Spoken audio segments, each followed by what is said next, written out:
Vamos abrir nossas Bíblias em Gênesis capítulo 14. Gênesis capítulo 14. Vamos ler do versículo 17 até o versículo 24. Enquanto os irmãos encontram aí, gostaria de agradecer novamente a presença dos nossos visitantes, tanto aqueles que têm nos visitado com mais frequência, como aqueles que estejam aqui pela primeira vez. É um prazer tê-lo aqui conosco. Muito obrigado.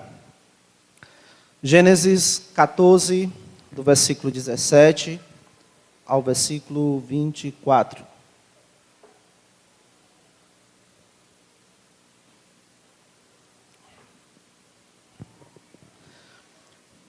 Diz: quando Abrão regressava, depois de derrotar Quedorlaomer e os reis que estavam com ele, o rei de Sodoma foi ao encontro dele no vale de Savé, que é o vale do rei. E Melquisedeque, rei de Salém, trouxe pão e vinho. Ele era sacerdote do Deus Altíssimo. Ele abençoou Abrão e disse: Abrão, seja abençoado pelo Deus Altíssimo, que criou os céus e a terra. E bendito seja o Deus Altíssimo, que entregou os adversários de você nas suas mãos. E Abrão deu a Melquisedeque o dízimo de tudo. Então o rei de Sodoma disse a Abrão: dê-me as pessoas e fique com os bens para você. Mas Abrão lhe respondeu: juro pelo Senhor, o Deus Altíssimo, que criou os céus e a terra, que nada tomarei de tudo que é seu, nem um fio, nem uma correia de sandália, para que você não diga: fui eu quem enriqueci Abrão.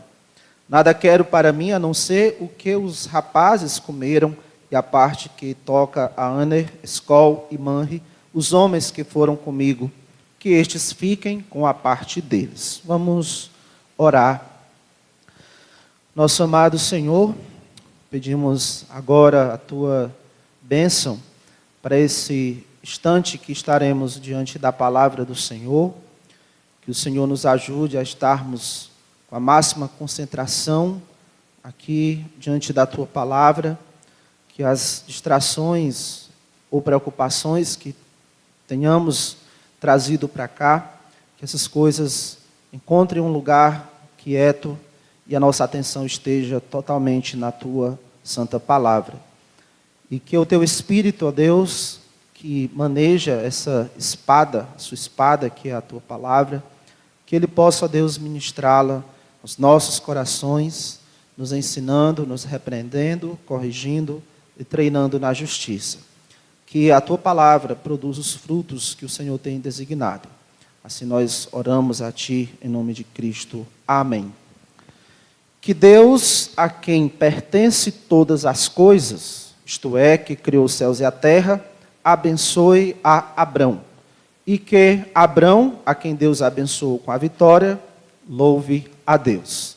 Essas duas frases que tenho repetido nas últimas mensagens expressam bem as bênçãos que foram declaradas aqui por Melquisedeque a Abrão, nos versículos 19 e 20, quando Melquisedeque disse, ele abençoou Abrão e disse, verso 19, Abrão seja abençoado pelo Deus Altíssimo, que criou os céus e a terra. E bendito seja o Deus Altíssimo, que entregou os adversários de você nas suas mãos. Então, por um lado, que Deus, a quem pertence todas as coisas, que criou os céus e a terra, abençoe Abrão. E que Abraão, a quem Deus abençoou com a vitória e com bens, que Abrão louve a Deus. São duas bênçãos que estão sendo pronunciadas aqui. Por isso o tema desses últimos episódios que nós temos estudado aqui é bênção dupla. A primeira bênção é essa do versículo 19, em que Deus tem abençoado a Abraão, e a segunda parte dessa bênção, versículo 20, é Abraão honrando a Deus por abençoá-lo. Na verdade, nós temos, antes do versículo 19, Deus abençoando Abraão, e a partir do versículo 20, nós temos Abraão bendizendo a Deus, honrando a Deus pelas bênçãos que ele tem recebido. No último domingo, nós começamos a focar principalmente nisso, no fato de Abraão honrar a Deus nas atitudes que ele tomou para honrar a Deus por Deus tê-lo abençoado com bens materiais. E a primeira atitude dele que nós vimos foi essa no final do versículo 20. E Abraão deu a Melquisedeque o dízimo de tudo. E nós destacamos que esse exemplo de Abraão aqui é de grande importância para nós, pois assim como ele também vivemos pela fé. Nós vimos que esse era um mandamento que Abraão seguia de Deus, fazia parte da sua regra de conduta, dada por Deus, que ele devolvesse para o Senhor parte dos seus bens. Isso independentemente de estar sob a lei mosaica ou não. Ele vivia pela fé e ele fazia isso. E também nós, a igreja, que vivemos pós-lei mosaica, também vivemos pela fé, e esse mandamento não foi erradicado, revogado, porque não está atrelado exclusivamente à lei mosaica. Então nós vimos que honrar ao Senhor com os nossos dízimos, com as primícias de toda a nossa renda, também é um dever para a igreja. Provérbios 3 e 9, para você lembrar, lá diz: honre ao Senhor com seus bens e com as primícias de toda a sua renda. É importante lembrar o que significa honrar, uma palavra para você marcar lá na sua Bíblia, em Provérbios 3 e 9. Essa palavra honrar ou glorificar é reconhecer o valor e a importância de determinada pessoa e demonstrar o reconhecimento dessa importância com palavras e atos. É uma palavra que tem a ver, honrar, com peso de importância. Então, honrar alguém é você reconhecer o peso de importância que essa pessoa tem, e você vai fazer isso com palavras e atos. Então, Provérbios 3 e 9, honre ao Senhor com seus bens e com as primícias de toda a sua renda, nos instrui a demonstrarmos a importância e o valor que Deus tem para nós, por meio de devolvermos as primícias, parte dos bens que Ele tem nos dado. É um meio, com isso, de mostrarmos que Deus é bem mais importante para nós do que os bens que Ele nos dá. Essa devolução não é somente para mostrar isso, a importância que Deus tem para nós, mas também para trabalhar o nosso coração, para treinar o nosso coração, para que ele não negue ou despreze o Senhor diante da abundância, da fartura de bens que Deus tem nos dado. Além de dar o dízimo, que foi o foco do nosso último estudo, Abraão deixou para nós mais algumas pegadas, mais algumas atitudes para seguirmos, quanto a honrarmos a Deus pelas bênçãos que Ele nos dá. Então nós vamos dar continuidade a essa nossa série nos passos de Abraão, com a terceira parte desse episódio, a bênção dupla. O que mais podemos aprender sobre como honrar a Deus com os bens que Ele tem nos dado? Um resumo da terceira parte aqui do nosso episódio ficaria assim: Abraão, nessa atitude de honrar a Deus com seus bens, Abraão é responsável com o uso dos seus bens e em como adquiri-los para que Deus seja glorificado. Abraão é responsável com o uso dos seus bens e em como adquiri-los para que Deus seja glorificado.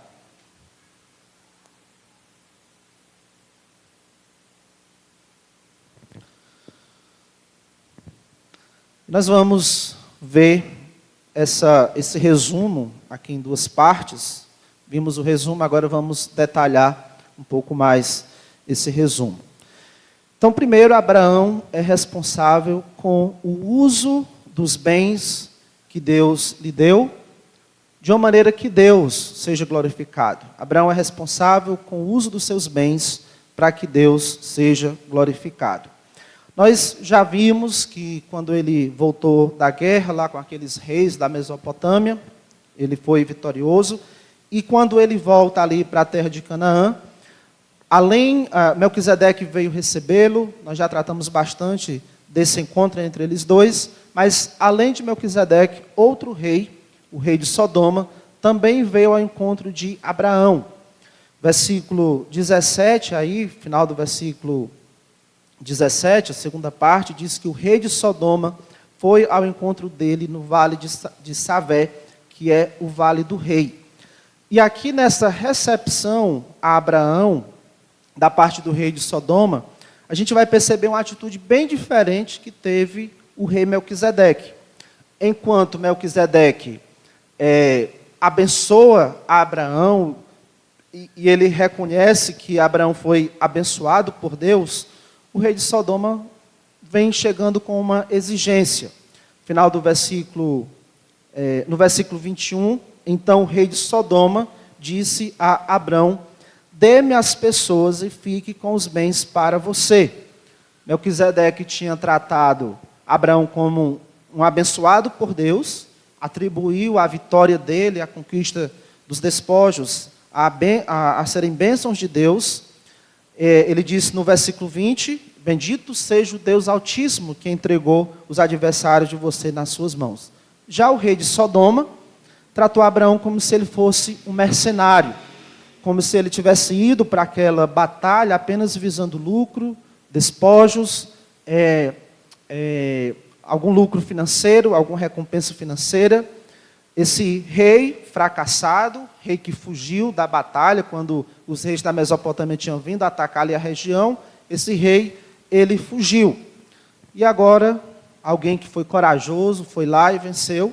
Em vez de ele receber Abraão com gratidão, com honra, ele chega com atitude ingrata, e impondo ainda qual deveria ser a recompensa de Abraão. Ele disse aí no versículo 21, fique com os bens para você. Numa atitude de gratidão, no mínimo, ele deveria chegar aqui para Abraão e deixar que ele estipulasse qual seria a recompensa, já que Abraão foi para a guerra não enviado por ele, não foi como um soldado desse rei, ele foi por conta própria, voluntariamente. Mas agora, nesse contato com o rei de Sodoma, Abraão vai colocar em prática o que ele tinha acabado de aprender com Melquisedeque. E o que ele tinha aprendido? Versículo 19 diz assim: ele, no caso Melquisedeque, abençoou Abraão e disse: Abraão seja abençoado pelo Deus Altíssimo que criou os céus e a terra. Essa ênfase que Melquisedeque dá, que Deus criou os céus e a terra, é um meio de reconhecer que Deus é o dono de todas as coisas e, consequentemente, os bens que temos vêm dele. Esse é o ensino aqui para Abraão, que Deus é o dono de todas as coisas e essa vitória e esses bens que ele tem agora, isso tudo veio de Deus. Essa era a lição que Abraão tinha acabado, uma das lições que ele tinha acabado de aprender, que os seus bens vieram de Deus. E ele coloca isso agora em prática. Como é que ele faz isso? Diante dessa proposta do rei de Sodoma, no versículo 21, fique com os bens para você, Abraão, ele recusa essa proposta. E ele faz isso para não dar margens de alguém dizer que a fonte dos seus bens fosse outra, e não Deus. Ele tinha acabado de ouvir de Melquisedeque que Deus, o Criador, o dono de todas as coisas, é que o abençoou, e agora ele está recusando uma proposta de obter mais recursos, essa proposta que daria margens para alguém dizer, no caso lá o rei de Sodoma, ele disse para que você não diga, fui eu quem enriqueci a Abraão. Isso aqui, irmãos, é uma maneira responsável, muito responsável, de Abraão tratar os seus bens. Ele está tendo cuidado de que Deus, de fato, seja glorificado com os seus bens. Não é porque ele tinha acabado de dar o dízimo, foi o que diz o versículo 21, ele deu o dízimo de tudo. Não é porque ele tinha acabado de dar o dízimo que agora ele achou que Deus não tinha mais nada a ver com os seus bens. dê o dízimo de tudo e daqui para frente agora é do jeito que eu entender. Não foi assim que ele agiu. E isso nós precisamos aprender essa lição. Entender que nossos bens são dádivas do Criador, o Deus Altíssimo, e buscarmos nos importar que Deus de fato seja glorificado pelos nossos bens e por causa deles, nos importar que Deus seja glorificado por ser Ele a fonte dos nossos bens e termos o cuidado para não achar que o nosso compromisso com Deus em relação aos nossos bens é apenas 10%. O seu compromisso com Deus não é só os 10%, o dízimo. Honramos a Deus com as primícias, sim, devolvendo os 10%, como já aprendemos. Esse valor deve ser administrado pela igreja para atender a fins que dizem respeito ao reino de Deus. E a parte da renda que cabe a nós administrar, os 90%, também devem ser usados para a glória de Deus. Deus também deve ser honrado, glorificado, em como nós administramos e usamos esses 90%. Então não pense que na prestação de contas, Deus só vai me cobrar o que eu fiz, se eu fui fiel ou não com os 10%. Não vai ser assim. Você terá que prestar contas também dos 90%. Lá em 2 Coríntios 5:10, diz: porque é necessário que todos nós compareçamos diante do tribunal de Cristo, para que cada um receba, segundo o bem ou mal que tiver feito por meio do corpo. E esse bem ou mal que fizermos, que será julgado por Cristo, também vai incluir o uso que fizemos do nosso dinheiro, se usamos ele de forma boa ou de forma má. Por isso, nós precisamos ser responsáveis com o dinheiro e os bens que Deus nos dá. O uso que você faz dos 90% é tão espiritual quanto o uso do dízimo. Essa parte que vai ser administrado pela igreja, que é para uso, no nosso entendimento, mais espiritual, não difere em importância do uso que você deve fazer dos 90% que ficam a seu cargo administrar. Você precisa glorificar a Deus em como administra os seus 90%. Então, o seu dinheiro, o seu compromisso de honrar a Deus com o seu dinheiro não termina, coloque isso aí na sua cabeça, não termina depois de você devolver o dízimo. E aí tem uma coisa que nós precisamos entender, que é para fazer sentido para nós, que é o seguinte: tudo o que temos, tudo é de Deus. E Ele deixou aos nossos cuidados, esse tudo que nós temos é dele. E nós temos isso porque Ele nos deu para nós administrarmos por Ele e para Ele. Por isso que Ele precisa ser glorificado, porque nós estamos apenas administrando por Deus, sendo mordomos de Deus no uso que nós fazemos dos bens que Ele nos dá. E é para Ele porque Ele precisa ser glorificado em como é que Ele vai ser, em como nós usamos esse dinheiro. E por ser por Ele e para Ele, é que um dia nós vamos sentar diante dEle, ou estarmos postos em pé diante dEle, para darmos conta de como usamos esse dinheiro ou bens que Ele nos confiou.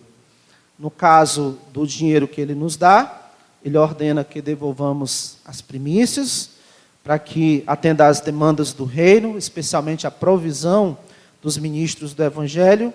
Os outros 90% é para você administrar por Ele e para Ele. E aí, como você honra a Deus com esses 90% que Ele deixou aos seus cuidados? De que modo responsável você vai usar esse dinheiro para que Deus seja glorificado? Como? Gostaria de dizer aqui algumas maneiras de como você pode usar o seu dinheiro, os 90%, para a glória de Deus. Primeiro, use o seu dinheiro para a sua provisão e provisão de sua família. Lá em 2 Tessalonicenses 3:12, lá diz: a essas pessoas que não estavam trabalhando, Paulo diz, a essas pessoas determinamos e exortamos no Senhor Jesus Cristo que, trabalhando tranquilamente, comam o seu próprio pão.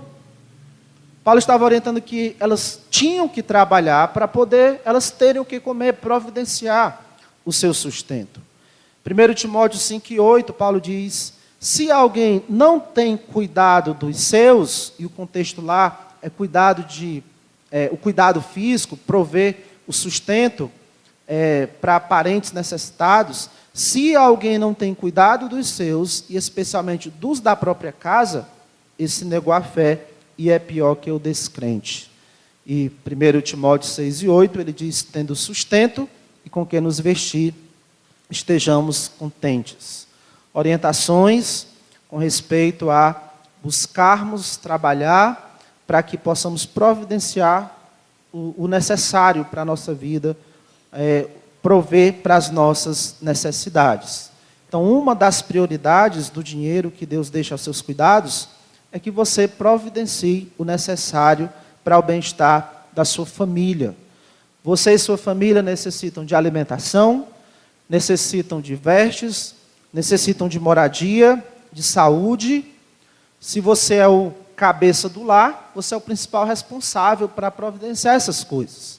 Se você não é o cabeça do lar, mas trabalha, você pode ser um cooperador, uma cooperadora para atender essas demandas da sua família.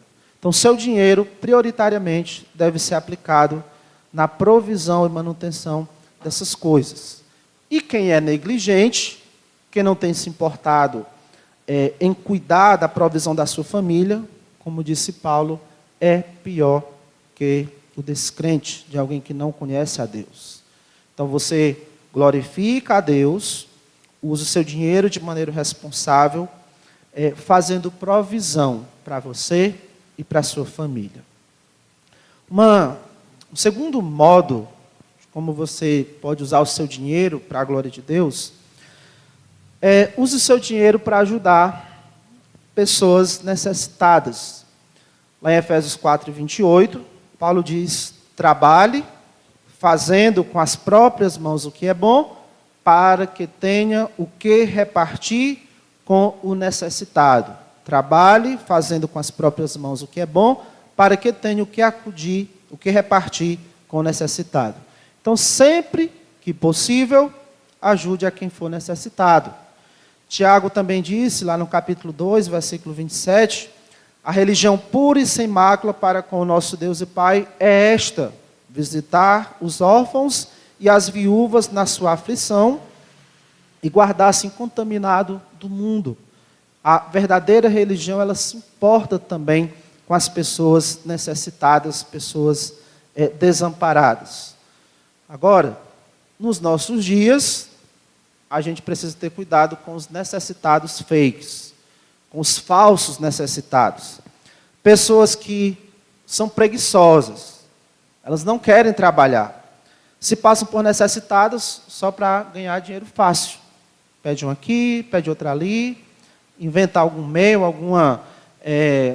alguma história para tentar lhe comover, para então você poder ajudar. E a gente precisa tentar discernir, porque às vezes a gente está tirando do pouco que temos para ajudar alguém que está nos enganando, que está pecando por não trabalhar quando deveria estar trabalhando. Só para citar 2 exemplos,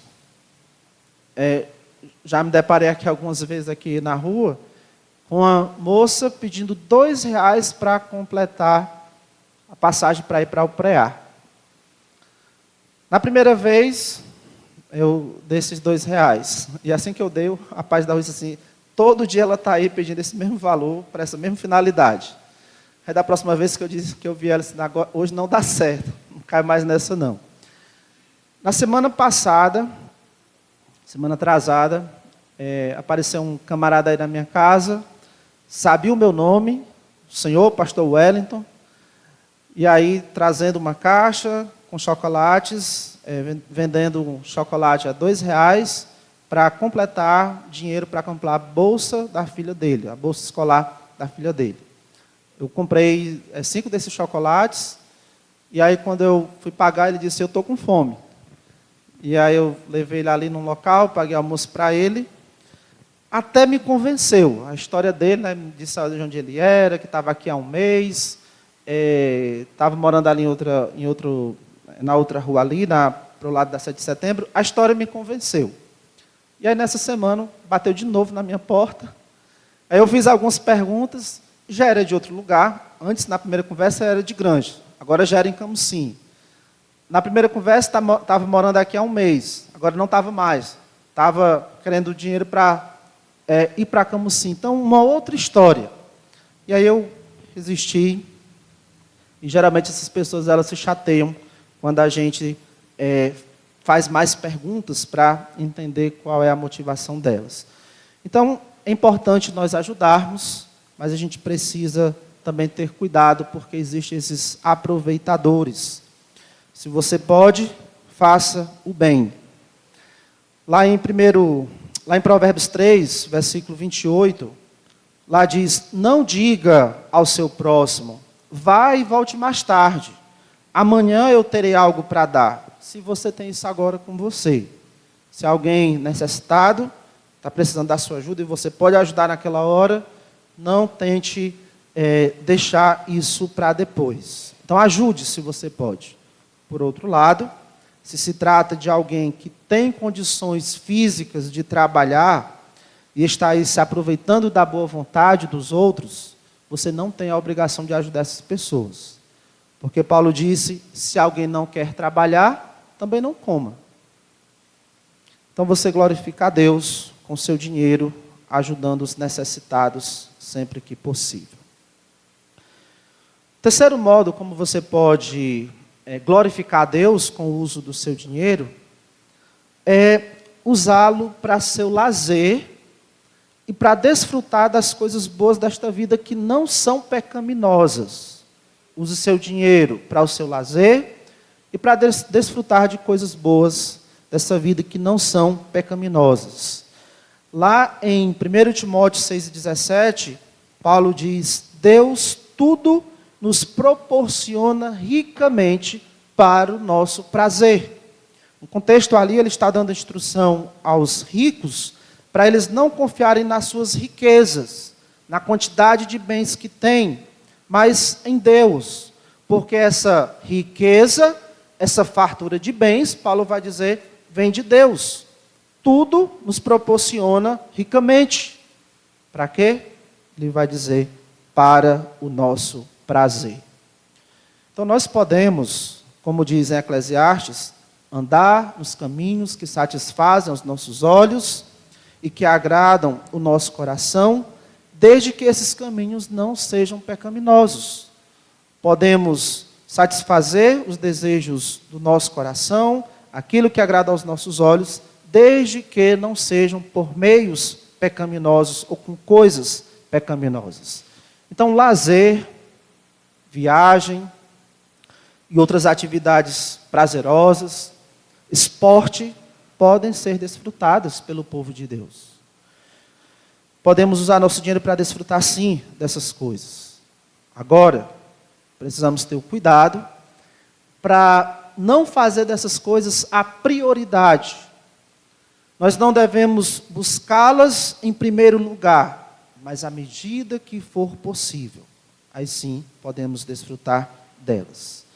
E por questão de saúde física, saúde mental e até espiritual, às vezes a gente precisa buscar esses momentos.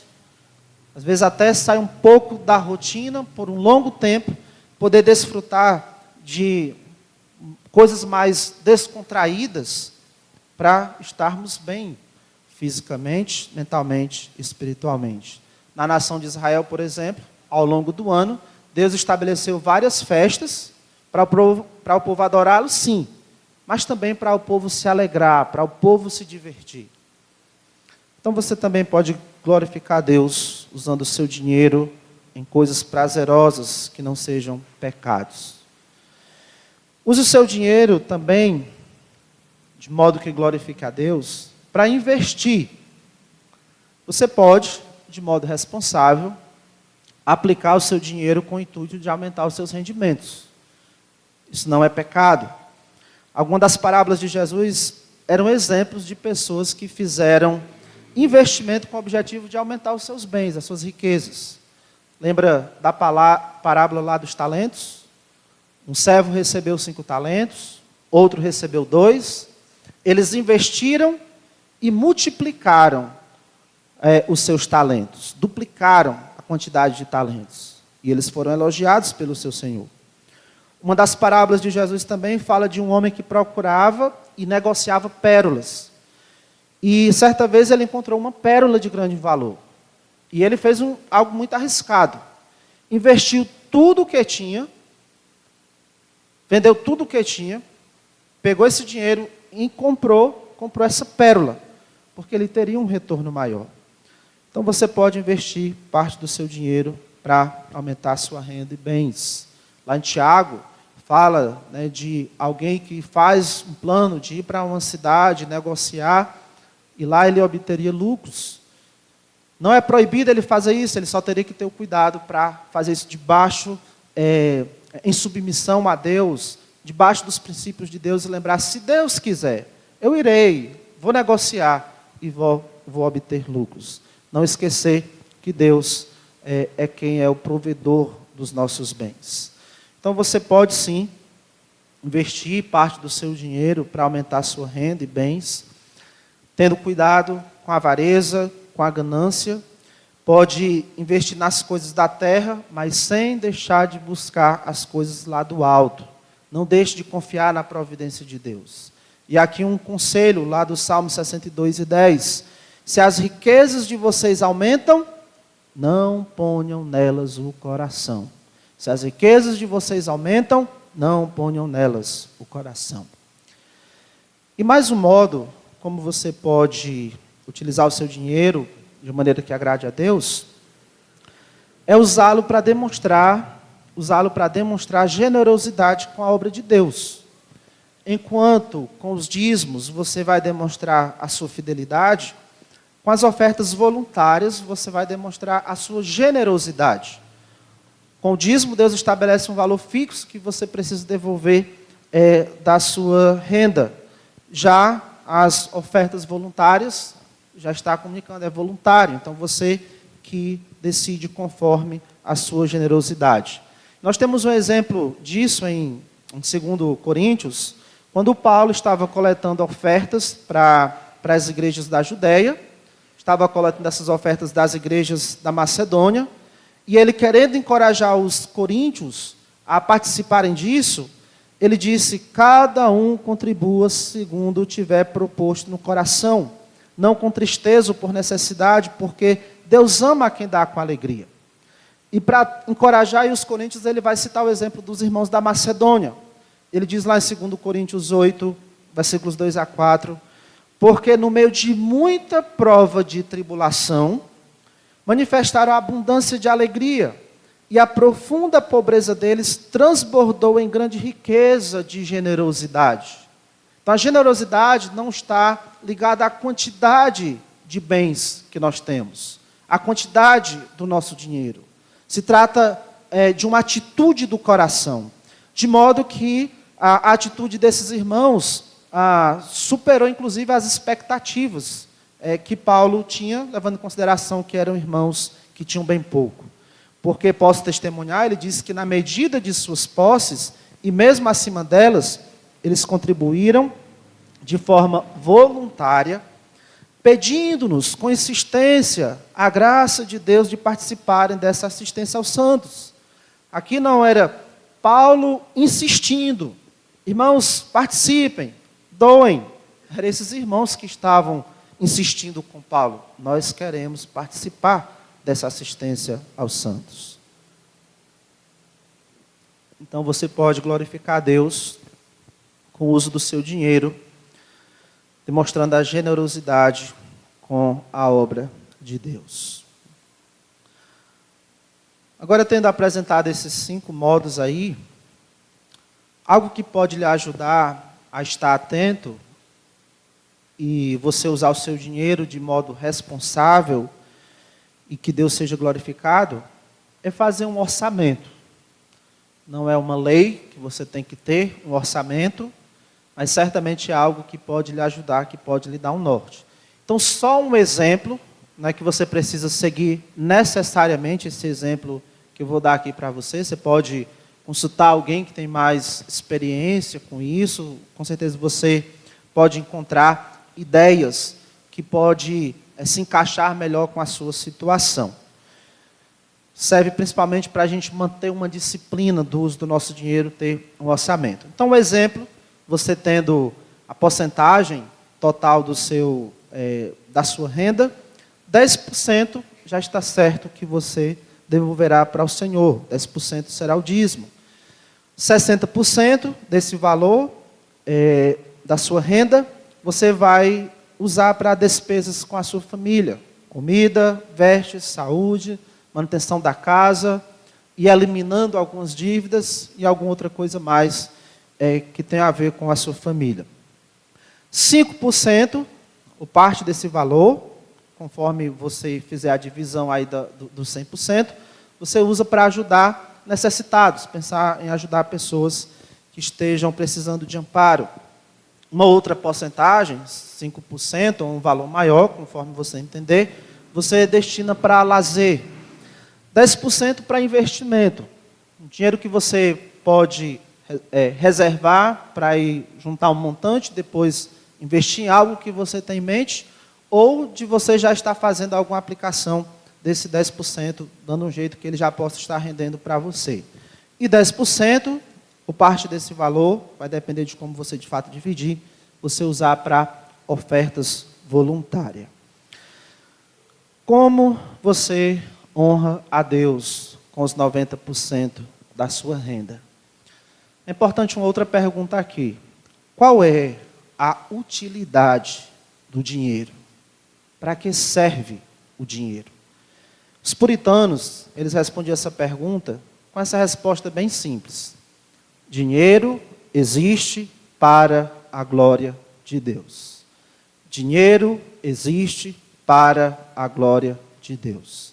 E a gente pode pensar assim: o meu dinheiro existe para a glória de Deus. Então, eu vou usar o meu dinheiro de maneira que Deus seja glorificado.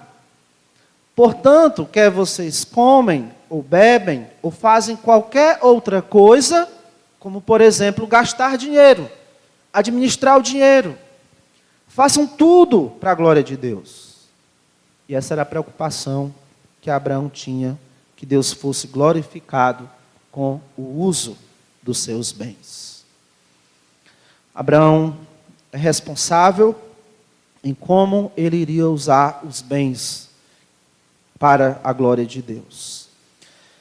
E Abraão também é responsável em como adquirir os seus bens para que Deus seja glorificado. Deus seria glorificado em como ele usaria os seus bens, e também de forma responsável, ele quer glorificar Deus em como ele adquire esses bens. Então, por favor, veja de novo a resposta de Abraão diante da proposta do rei de Sodoma. O rei de Sodoma tinha dito aí no capítulo 14, versículo 21. Então, o rei de Sodoma disse a Abraão: dê-me as pessoas e fique com os bens, né? Aí o que você ganhou na guerra fique para você. Lembrando que Abraão tinha recuperado todos os moradores de Sodoma e todos os bens que os reis da Mesopotâmia tinham levado. Então, o rei de Sodoma aqui diz: eu quero as pessoas, o dinheiro aí, os bens você pode ficar para você. Como é que Abraão responde isso? Versículo 22, mas Abraão lhe respondeu: juro pelo Senhor, o Deus Altíssimo, que criou os céus e a terra, que nada tomarei de tudo que é seu, nem um fio, nem uma correia de sandália, para que você não diga: fui eu quem enriqueci Abraão.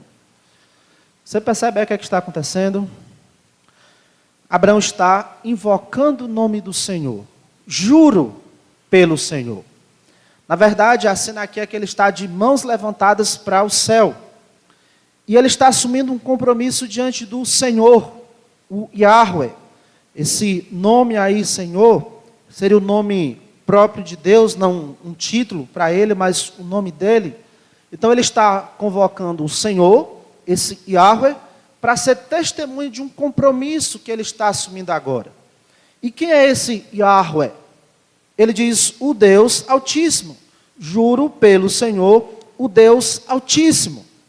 Esse título que é dado aqui para o Senhor, o Deus Altíssimo, é para dizer que não existe um Deus maior, não existe um Deus que seja superior a Yahweh. O interessante é que Abraão ele já conhecia Yahweh, ele já conhecia o Senhor, mas ele não conhecia ainda dessa forma, como o Deus Altíssimo. Isso aqui era uma verdade nova que ele acabou de aprender com Melquisedeque. Melquisedeque, no versículo 19, disse para Abraão, Abraão seja abençoado pelo Deus Altíssimo. E no versículo 20, e bendito seja o Deus Altíssimo. Ele acabou de aprender aqui com Melquisedeque essa verdade sobre Deus, que ele é altíssimo. Não existe um ser comparado a ele ou superior a ele. Aqui Abraão ele está passando por uma experiência que todos nós passamos de vez em quando. É um daqueles momentos em que nós já conhecemos a Deus, sabemos verdades sobre Deus, mas aí alguém chega e apresenta algo novo acerca de Deus. E esse algo novo que é apresentado para nós é como se abrisse uma janela e nós pudéssemos ver Deus de um outro ângulo. Para usar a linguagem do livro de Salmos, é como se nós pudéssemos ver a beleza de Deus de uma outra perspectiva. E esse novo conhecimento, essa nova perspectiva que nós temos de Deus, é algo tão poderoso que mexe com as nossas emoções e também com a nossa vontade. Com as nossas emoções, nós ficamos mais alegres, mais empolgados e também mais tementes, mais reverentes, mais respeitosos com Deus. E quanto à nossa vontade, quando algo novo é apresentado sobre Deus para nós, a gente quer honrar Ele de alguma maneira, por meio de atos, por meio da nossa obediência. Queremos fazer algo movido por esse conhecimento. E é isso que Abraão está experimentando agora. E diante dessa nova verdade, de que Deus é altíssimo, não há um ser superior a Ele, alguém maior que Ele, e Ele é o Criador dos céus e da terra, Ele é o dono de todas as coisas, e tudo vem dEle, tudo pertence a Ele, inclusive nossos bens. Diante dessa verdade, Abraão faz uma resolução. E a sua resolução é algo tão sério que ele chama esse Deus Altíssimo para ser testemunha desse compromisso, dessa resolução que ele faz aqui. Versículo 22. Juro pelo Senhor, o Deus Altíssimo, e a importância de convocar o Senhor aqui é para informar que caso ele não cumpra com essa resolução, que esse Senhor o mate. Juro pelo Senhor, o Deus Altíssimo que criou os céus e a terra, que nada tomarei de tudo que é seu, nem um fio, nem uma correia de sandália, para que você não diga, fui eu que enriqueci Abraão. Mas enfim, qual é mesmo a decisão de Abraão aqui? Que nada tomarei de tudo que é seu, nem um fio, nem uma correia de sandália, para que você não diga, fui eu que enriqueci Abraão. Colocando em outras palavras, Abraão resolveu não ter como fonte de renda nada que glorifique a Deus. Abraão resolveu não ter como fonte de renda nenhum meio que não glorifique a Deus. Ele aqui se recusa a ser recompensado como um mercenário, ele não iria usar de meios desonestos ou duvidosos para aumentar a sua renda. A origem dos seus bens seriam os meios a respeito dos quais se pudesse dizer: o Deus Altíssimo, Criador dos céus e da terra, me abençoou. Ele era rico, mas não ganancioso. Ele não queria só aumentar os seus bens, seja lá de que modo fosse. Ele queria que Deus fosse glorificado. Se ele iria enriquecer mais, que fosse de um modo legítimo, de um modo que fosse atribuído glória a Deus. Perceba, o fato de ele ser rico e estar se tornando mais rico, não está afastando ele do Senhor. As suas riquezas não estão tomando o lugar que pertence ao Senhor. Essas riquezas não se tornaram um obstáculo para ele glorificar a Deus. Infelizmente, é isso que acontece na vida de muitos hoje. Quantos crentes são fracos e frios na fé, preguiçosos para os compromissos espirituais, porque gastam toda a sua força, toda a sua energia, toda a sua inteligência, só em busca de aumentar os seus bens. Eles aumentam as suas riquezas à custa de não buscar em primeiro lugar o reino de Deus. Eles não estão percebendo, ou se estão, não se importam com isso, que enquanto estão ganhando as riquezas deste mundo, estão enfraquecendo a sua alma. E do que adianta entesourar tanto aqui e deixar de investir no mais importante, a eternidade? Do que adianta isso? Não é que seja pecado investir, como eu já disse, mas tem que ser de um meio que glorifique a Deus. Escute, como crente, como um discípulo de Jesus Cristo, como alguém que abre a boca para dizer: eu sou um crente, porque um dia eu me arrependi dos meus pecados, confiei em Cristo como o meu Salvador. Eu entendo que Jesus Cristo me libertou da escravidão do pecado, me transportou para o seu reino, agora eu pertenço a Ele. Nós que confessamos fé em Cristo, não podemos aumentar nossas rendas por meio desonestos. Na verdade, ninguém pode, mas especialmente nós não podemos jamais seguir por esse caminho de aumentar a nossa renda por meios desonestos. Nós precisamos estar decididos, comprometidos em não aumentar nossos bens por meios que não glorifiquem a Deus. O dinheiro, ou qualquer bem, é legítimo se ele é fruto do trabalho, do nosso trabalho. Ou de alguma herança. A Bíblia diz, né, que o justo deixa a herança para os filhos dos seus filhos. Os nossos bens são legítimos se vier de algum investimento que fizermos, ou mesmo de uma doação. Então, fuja da desonestidade, do suborno, de cobranças excessivas em produtos ou serviços. Não se envolva em contratos fraudulentos. Qualquer meio que você possa se tornar mais rico, aumentar os seus bens, aumentar suas rendas, se for uma forma pecaminosa, evite, fuja, senão vai glorificar a Deus. Não se envolva. Lá em Lucas 3, versículos 12 a 14, algumas pessoas estavam buscando o profeta João Batista porque queriam ser batizados. E João, ele só batizava pessoas que estavam arrependidas. E o arrependimento envolve uma mudança de conduta. Não é só tristeza. O arrependimento envolve uma mudança de atitudes. Então, algumas dessas pessoas que vinham até ele, que estavam de fato arrependidas, como por exemplo, lá em Lucas 13:12, alguns publicanos chegaram para ser batizados e perguntaram a João: Mestre, o que devemos fazer? Ele respondeu: não cobrem mais do que o estipulado. Que era o que os publicanos faziam, cobravam impostos além da conta para aumentar a sua própria riqueza. Também soldados lhe perguntaram: e nós o que devemos fazer?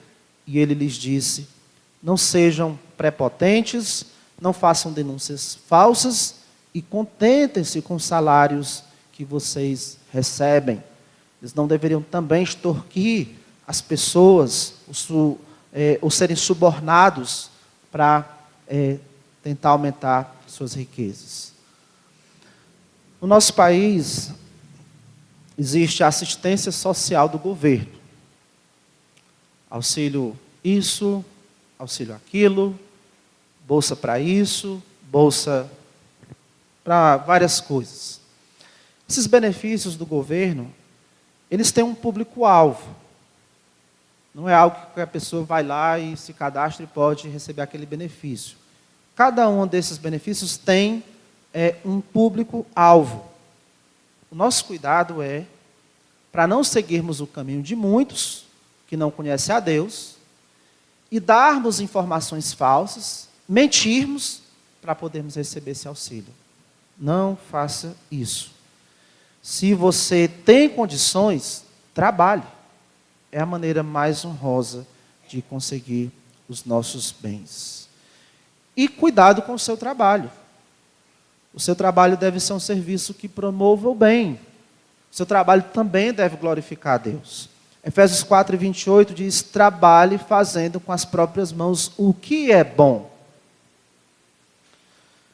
Então escute, se a sua fonte de renda não glorifica a Deus, se a sua fonte de renda não glorifica a Deus, as suas riquezas ou bens, frutos dessa fonte de renda que não glorifica a Deus, as suas riquezas e os seus bens, frutos dela, não são bênçãos.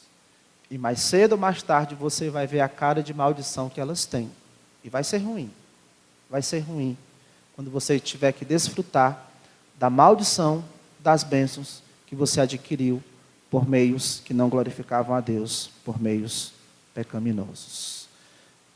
Vamos sair daqui com essa decisão de Abraão, resolver que não iremos ter como fonte de renda nenhum meio que não glorifique a Deus. Chegamos então ao fim de mais um episódio da nossa série Nos Passos de Abraão. Um pequeno resumo desse episódio para não esquecermos. O Deus Altíssimo tem abençoado você com bens. Então, honre a Ele.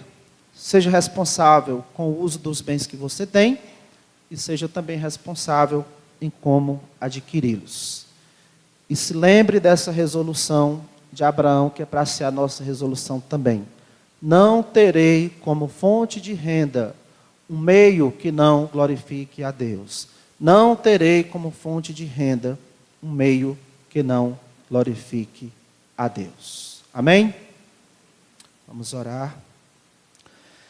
Nosso grandioso Pai, agradecemos por Tua palavra e por cada instrução que ela nos dá e pelo poder com que ela fala às nossas vidas, aos nossos corações, às nossas mentes. Obrigado por esse exemplo que o Senhor nos deixou em Tua palavra, de Abraão. Já vimos momentos em que ele falhou e vemos agora, ó Deus, esse momento magnífico em que Abraão faz uma importante decisão com respeito aos seus bens, por entender que o Senhor Altíssimo é o dono de todas as coisas e é do Senhor que vem tudo o que temos. E que por isso nós devemos te honrar, devemos dar o devido peso de importância que o Senhor tem. Que o Senhor plante isso, ó Deus, em nosso coração, nos faça perceber o peso de importância que o Senhor tem, para que na busca por bens materiais, nós não venhamos a ignorar, a desprezar o maior bem de todos, que é o Senhor mesmo. Se eu te oro em nome de Cristo. Amém.